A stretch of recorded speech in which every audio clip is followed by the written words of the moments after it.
Nono le dilaté nous explique dans une interview que tout est de la faute à Poutine et à Marine Le Pen. Regarde un petit peu et on en parle après. Que si les prix de l'électricité ont flambé, c'est parce que Vladimir Poutine, l'ami de Madame Le Pen, a attaqué l'Ukraine et a fait flamber les prix de l'électricité et du gaz. Ils en sont directement responsables. Mais les gars, vous avez pris la Russie et les Russes pour de sombres guignols. Vous avez chapeauté et parrainé l'accord de Minsk. Je dis vous parce que vous mangez tous dans la même gamelle. Que François Hollande a fini par avouer qu'il n'était pas fait pour être appliqué.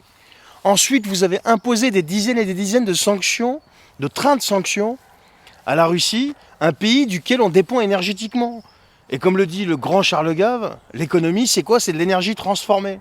Regardez dans l'état qu'on se trouve. Il avait raison, Charles. Je continue.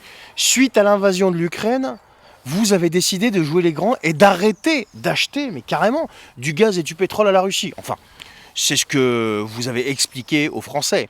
Alors qu'en réalité, vous continuez d'en acheter par 15 000 intermédiaires et on paye ça je ne sais pas combien de fois plus cher. Et quant au gaz, j'en parle même pas parce que nos alliés qui sont les Américains, on leur achète maintenant du gaz. Et le problème, c'est que vu qu'il faut qu'ils traversent l'Atlantique par des super tankers, donc là, au niveau écologie, on n'y est pas du tout, eh bien on paye ça à un prix exorbitant. Voilà. Waouh, vous êtes des génies les mecs. Allez, je continue. Vous voulez pas sortir du marché européen de l'électricité, blablabla, blablabla. Mais c'est formidable parce que vous continuez de vendre le mégawatt produit par nos centrales nucléaires à un prix super bas, qui est 42-45 euros, pour aller le racheter, je sais plus combien, 300 balles ou je sais plus combien. Non mais les gars, personnellement, je me pose juste une question. Qui empoche la différence, quoi?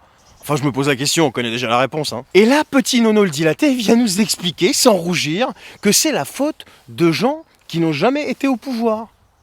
Alors que le mec, il est ministre de l'économie et des finances depuis des années. Et c'est lui qui est supposé gérer la crise. C'est lui qui est supposé améliorer nos qualités de vie. Mais pourquoi tout ça? Pour moi, il n'y a qu'une seule raison, je ne vois pas d'autre chose. À part le fait que ça relève de la psychiatrie, mais je pense que à un niveau tellement élevé que je pense que c'est devenu complètement incurable, je ne vois rien d'autre. Franchement, je sais pas. Dites-le moi en commentaire. Allez, bonne journée.